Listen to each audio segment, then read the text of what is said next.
Hello guys, good morning, good afternoon, and good evening everyone. Ayan, for today's video guys ay ituturo ko sa inyo or lahat naman ng mga sasakyan ay may child lock guys. So napaka-importante na malaman natin at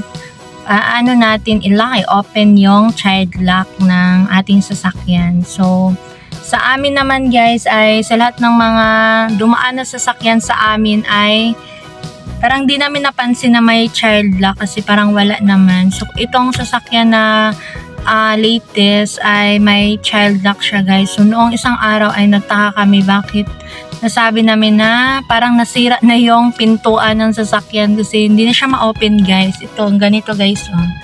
Ayan. Saan ba to? Ayan siya, ayan. Ito siya guys, hindi na siya ma-open. Ayan. Pag ganyan, di ba, automatic ma-open na siya. And then, akala namin is nasira na siya. Yung ganito, lahat naman ng sasakyan ay may normal na ganito siya na para ma-open. So, noong isang araw ay nagtaka talaga kami. Di talaga siya na-open guys. At pupunta sana kami ng Davao para ipa-check. Pero alam niyo naman si Kahebi ay isang mekaniko. So, kinukunting-ting niya. So, napakahalaga ng child lock sa ating mga sasakyan guys. Yan, napakabihis. I woke up like this pa guys. So, nag-video ako para pang premiere sa Sunday.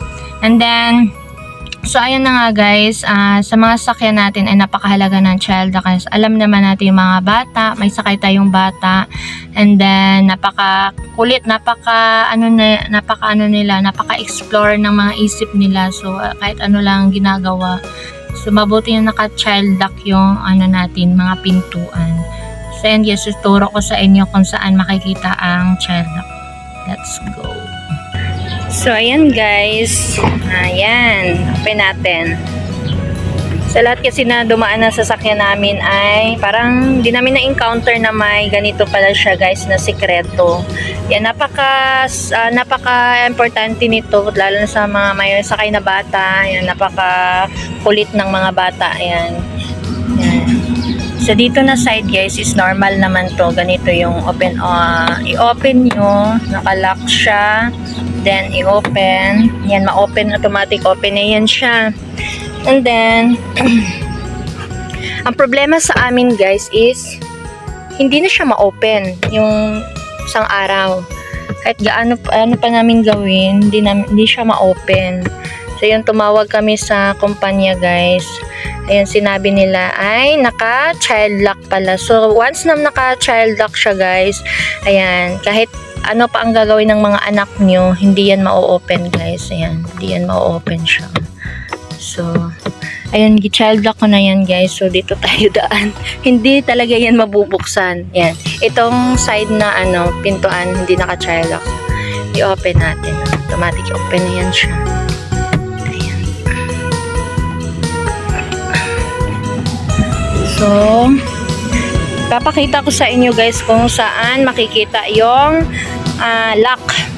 So, ayan guys. Itong puti na to ay ito yung tinatawag nila na child lock. So ayan, naka-lock siya. Ayan, naka-open to siya guys. Once na i-lock natin yan, ayan, hindi talaga siya ma-open. Ayan, napaka-amaze talaga. Shout out sa Mitsubishi Expander. Maraming salamat at maging safety ang ating mga anakens. Ayan. Hindi na natin to i-lock kasi hindi yan mabubuksan. So that's it lang guys sa lahat naman siguro ng mga latest o mga latest na sasakyan meron ganyan. So kung once na ma-encounter niyo yung ganyan na trouble, alam niyo na kung ano ang gagawin. I-unlock niyo lang yung child lock guys.